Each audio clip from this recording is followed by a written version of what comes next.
So I've just completed my first pedal build. This is the classic Fuzz kit from Build Your Own Clone.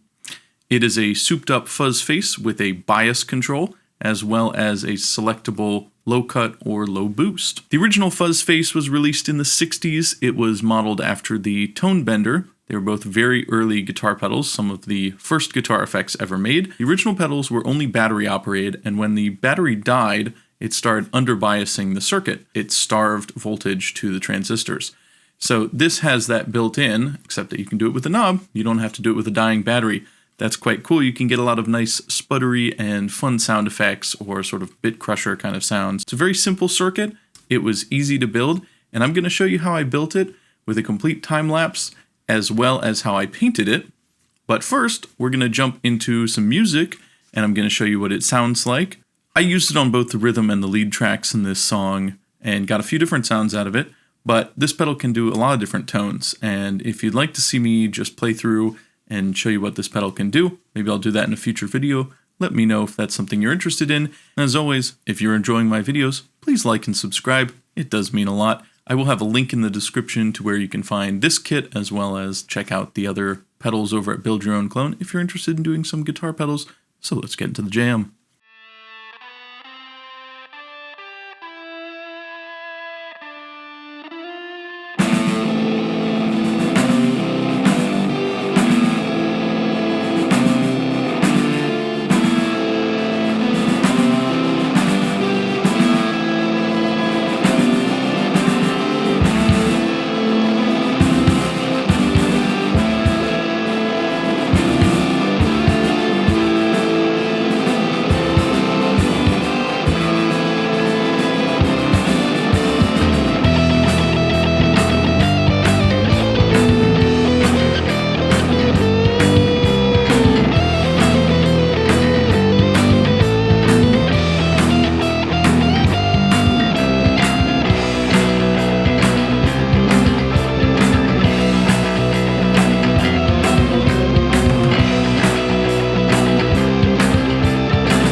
BYOC kits include everything you need to assemble the pedal. Here is the circuit board with everything marked. Online you can find instructions and a schematic. I don't know how to read schematics, but it looks cool. The instructions are really easy to follow and well laid out. Here I am sorting out the resistors, though I also don't know how to read the markings on resistors, so I just ended up using the picture included in the instructions and very carefully matching up the colored bands to what I found in the document online, because in order to find out resistor values you have to look at the colored bands and do some math, and well, I didn't want to be bothered with that. I tried to learn, and I really should, but hey, you know, I don't have all the time in the world to do that, so I looked at the picture. Okay, you can look at the picture. It works. You can stick the resistors through the circuit board and then bend the legs so that they stay in place. when you go to turn the board over to solder everything, you don't want all your resistors falling out, so it's a good trick to bend the legs, keep them in place. The only real difficult part of this kit was matching up the resistors to the picture, and if I had an improvement for the BYOC kits, it would just be to mark the resistors very clearly in the kit. They all just came loose. It would be nice if they came in a card with their values clearly marked or some tape or something, but maybe that's too much work, who knows. I'm sure for more experienced people this isn't a pain, but for a new pedal builder like myself, it is a little difficult to determine which resistor is which.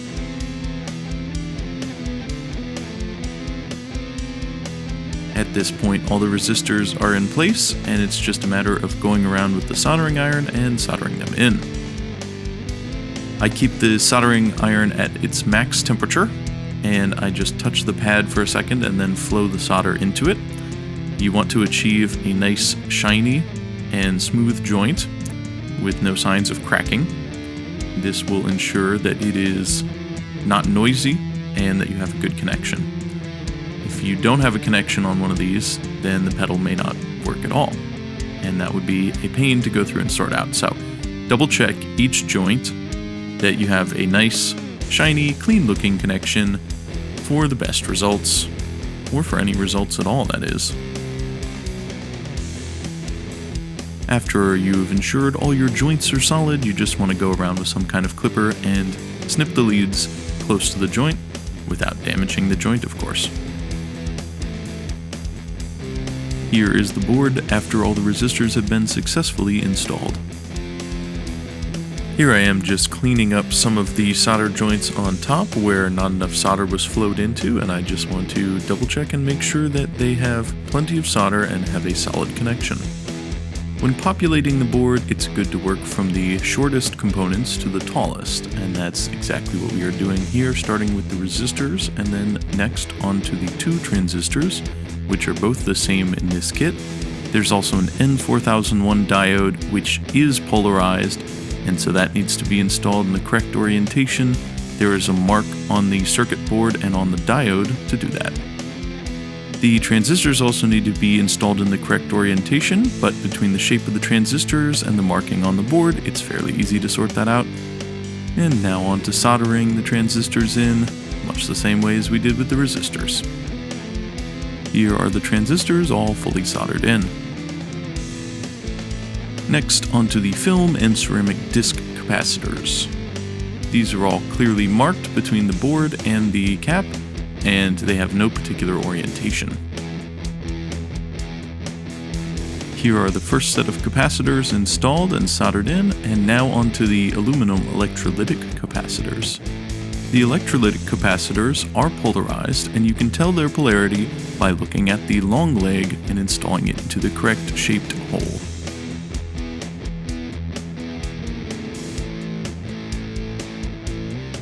Here is the board with all the caps installed. Next, I wired on the 9-volt battery adapter.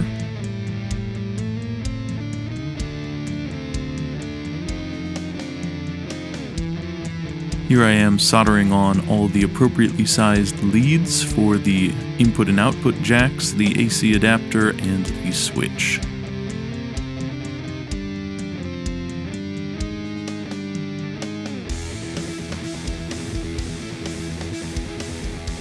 And now on to the painting. I started with the bare aluminum enclosure and used self-etching aluminum primer, and then finished it with a gold hammered spray paint. I'm using acrylic paint pens to do all the final graphics and text. This pedal has a 3-way switch for thin, normal, and fat modes, which controls the bass resonance. I decided to go with a visual representation rather than text, as it looks cool, and it's hard to get small letters to come out really neat with these paint pens.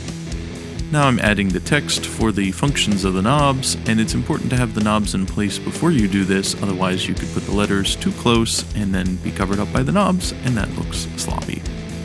It's very difficult to get the small lettering with these paint markers to come out perfectly, and that is, in my opinion, the weakest area of this paint job.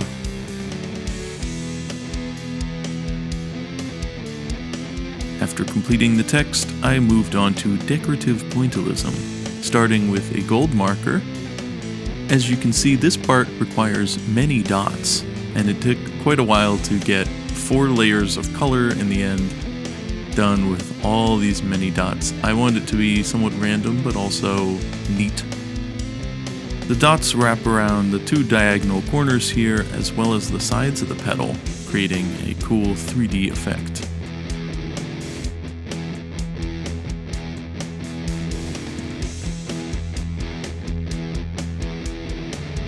For my second layer of dots, I went with the silver paint marker.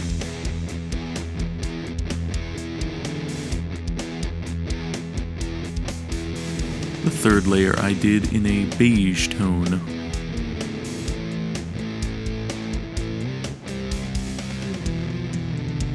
And the fourth and final layer of dots was done in white.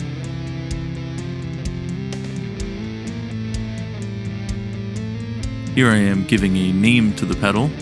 I really wanted to name it Bone Tender as a play on Tone Bender, but unfortunately, someone beat me to that, and there is a Bone Tender Tone Bender clone out there.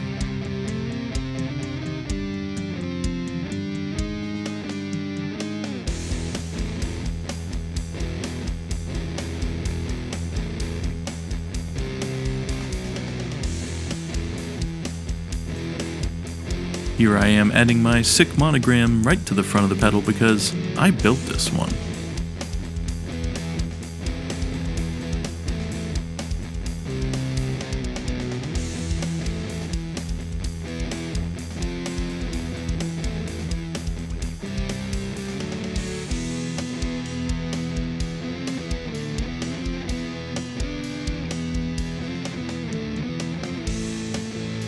At this point, I decided to add some cool gold stripes everywhere, because I thought it needed a little extra flair, but I didn't want to go with something too dramatic that was going to take away visually from the impact of the text, so I wanted something subtle while adding tasteful complexity.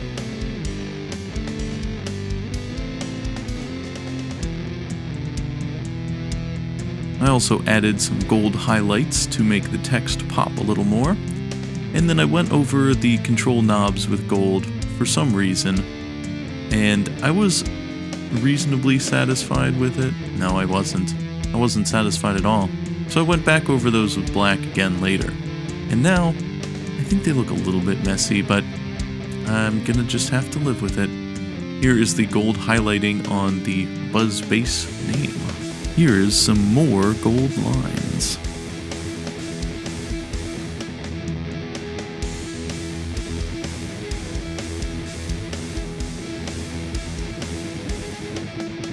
Here I am just going over the name once more, cleaning up some of the edges. I added some little gold dots to the mode switch to help clarify what the visual means, and I'm really happy with how it came out. They're kind of like little dice. It's got a casino feel. Here I am going over the text again in black.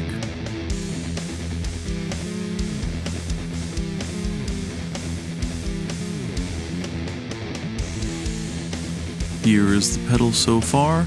This is pretty much the final stage. The gold lines continue around all the sides. And I added the input and output text on the back. It's looking pretty good. Here's the AC adapter jack mounted in. At this point, I had finished the top coating process and I am finishing up the install. Now, of note, the top coat is a matte finish, so while the pedal was quite shiny before, it is now a flat matte finish. I do think it helps blend in the paint markers. Here are the pots for the controls in their correct place, as well as the 3-way toggle switch. It took a few tries to get them through the front of the enclosure and get the nuts tightened on so that I could solder them in the back. The pots have big, thick legs and take a lot of solder to get a nice solid joint, but it's not difficult to do. Here are the 1/4-inch input and output jacks, as well as the 9-pole true bypass switch. Wiring up these switches is probably my least favorite part because there's a lot of wires everywhere and you have to be sure that you get them in the right spot It's a lot of tight solder joints. It's kind of a real pain, but it's not too bad, and I got it right the first try, so no complaints there. Once you've completed the leads to the switch, it's just a matter of putting it in the enclosure and soldering the leads to their correct numbered pads on the circuit board. This is also some very tight solder work in here, and not something I'm a big fan of. I think I melted one of the leads a little bit, but that's okay. It's so tight in here that I resorted to using needle nose pliers to feed the leads through the holes. Next up, I wired the leads to the input and output jacks. This is also a pain, but slightly less bad than the switch. At this point, you can also wire up the AC adapter jack.